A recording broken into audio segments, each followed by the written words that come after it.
ஹனுமன் எப்படி பற்ற பலசாலினும் மற்றும் தீவிர ராமர் பக்தன் என்பதையும் நாம் அறிவோம். ஹனுமானின் பிறப்பு முதல் இன்றும் கலியுகம் வரை வாழும் அவரது வாழ்க்கை வரலாறு பற்றி பாகம் 1, 2 என பாகங்களாக பார்க்கலாம். ஷார்ட்ஸ் வீடியோவாக அப்லோட் பண்றேன், சப்ஸ்கிரைப் பண்ணிக்கங்க மக்களே. இப்போது ஹனுமானின் தெய்வீக பிறப்பு பற்றி காணலாம். மிகவும் முன்பு சொர்க்கத்தில் அழகிய அப்சராவாக புஞ்சிகஸ்தலா வாழ்ந்தார். ஆனால் அவர் பெருமையின் காரணமாக ஒரு முனிவரால் சாபம் பெற்றார். இதனால் அவர் பூமியில் மனிதராக பிறக்க நேரிட்டது. அவர் அஞ்சனை என்ற அழகிய வானர அரசியாக மறுபிறவி அடைந்தார்.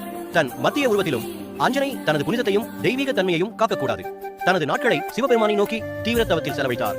தெய்வீக சக்திகளுடன் கூடிய ஒரு குழந்தையை பெற வேண்டி பிரார்த்தனை செய்தார். அஞ்சனையின் உறுதியான பக்தியில் கவரப்பட்ட சிவபெருமான் அவரது முன்னிலையில் தோன்றி தனது சக்திகளின் ஒரு பகுதியில் உருவாகிய ஒரு மகனை கொடுப்பேன் என்று கூறினார். இந்த மகன் தர்மத்தை காக்கவும் வாஸ்தவத்தில் இறைவன் விஷ்ணுவின் அவதாரமாக வரும் ராமனை உதவவும் பிறப்பார். அதே சமயம் ராவணனின் தலைமை கீழ் பெருகும் தீய சக்திகளை பற்றி தெய்வங்கள் கவலையடைந்தனர். விஷ்ணுவின் அவதாரமான ராமனை உதவ தெய்வீக சக்தியுடன் ஒரு தனிப்பட்டவரை உருவாக்க